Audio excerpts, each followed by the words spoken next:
Guys, welcome to Vyas academy online classes. आज हम प्रत्यय प्रकरण के अंतर्गत जो कि हमारा टॉपिक रनिंग चल रहा है और जिसमें मैंने आपको इसके बारे में बताया भी था। पिछले वीडियो में मैंने आपको इसके कृत प्रत्यय के अंतर्गत आने वाले जो विभिन्न प्रत्यय हैं उनके बारे में मैंने आपको इसके बारे में बताया था। आगे हम इस चीज़ को आगे बढ़ाते हुए हमारा जो अगला प्रत्यय है सानच प्रत्यय, उसके बारे में देखेंगे। देख सकते हैं कि इस प्रत्यय का प्रयोग भी हम किसी भी धातु को वर्तमान काल की बनाने के लिए करते हैं। अब आप सोचोगे कि श्रुत प्रत्यय में भी हमने यही पढ़ा कि क्रिया को वर्तमान काल की बनाने के लिए हम इसका प्रयोग करते हैं। तो आपको एक चीज़ ध्यान रखनी है, डिफरेंट क्या होता है। डिफरेंट ये होता है कि सानच प्रत्यय में धातु जो होती है वो आत्मनेपदी होती है और श्रुत प्रत्यय के अंदर धातु जो होती है वो परस्मैपदी होती है। तो देख सकते हैं कि इस प्रत्यय का प्रयोग भी हम क्रिया को वर्तमान काल के रूप में बनाने के लिए करते हैं। जैसे कि आपको पता है उसमें हम रहा है या हुआ इन शब्दों का प्रयोग करते हैं, तो वही शब्द इसमें भी जुड़ेंगे। ठीक है, आगे इसका प्रयोग हम आत्मनेपदी धातु में करते हैं। इस प्रत्यय में स और च का लोप होकर लिंग के अनुसार आन, आना और आनम शेष रहता है। ध्यान रखेंगे आप कि सबसे पहले अपने को क्या करना है, सानच के अंदर श और च का लोप करना है।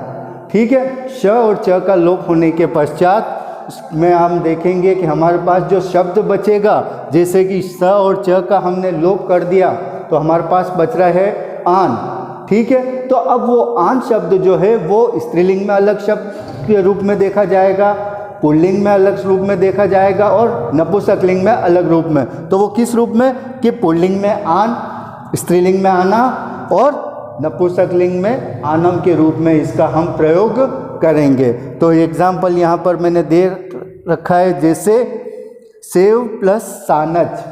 सेव मतलब सेवा करना, हम किसी के सेवा करते हैं तो उसके संदर्भ में यह है। तो पुल्लिंग में इसका स्वरूप बनेगा सेवमान, स्त्रीलिंग में सेवमाना और नपुंसकलिंग में सेवमानम।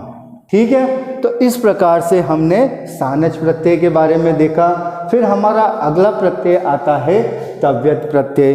अब तव्यत प्रत्यय का भी देख सकते हैं आप कि इस प्रत्यय का प्रयोग भी हम चाहिए अथवा योग्य अर्थ में करते हैं। वही बात जैसी हमने अनियर प्रत्यय के अंदर पढ़ी थी कि अनियर प्रत्यय का प्रयोग भी हम चाहिए अथवा योग्य अर्थ में करते हैं। तो डिफरेंट वही है कि आत्मनेपदी और परस्मैपदी धातुओं का अलग अलग होने के कारण दोनों प्रत्ययों का प्रयोग इस रूप में किया जाता है। और इस प्रत्यय के अंतिम वर्ण त का लोप होकर तव्य अपने पास शेष रहता है।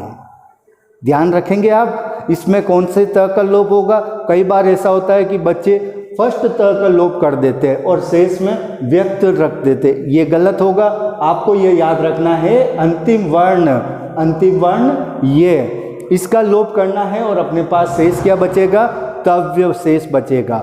ये तव्य धातु के साथ जुड़कर उसके अर्थ में परिवर्तन लाएगा और इस प्रकार से नया शब्द हमारे सामने आएगा। एग्जाम्पल देख सकते हैं कि क्र प्लस तव्यत यानी कि कर्तव्य।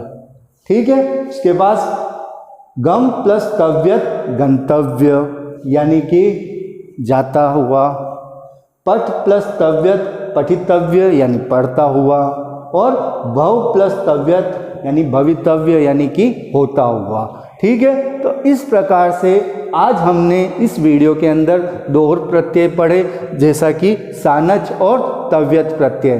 अब हम नेक्स्ट पार्ट में कृत प्रत्यय के अंतिम दो प्रत्यय कृत और कत्वतु के बारे में पढ़ेंगे। तब तक के लिए धन्यवाद। Thank you very much.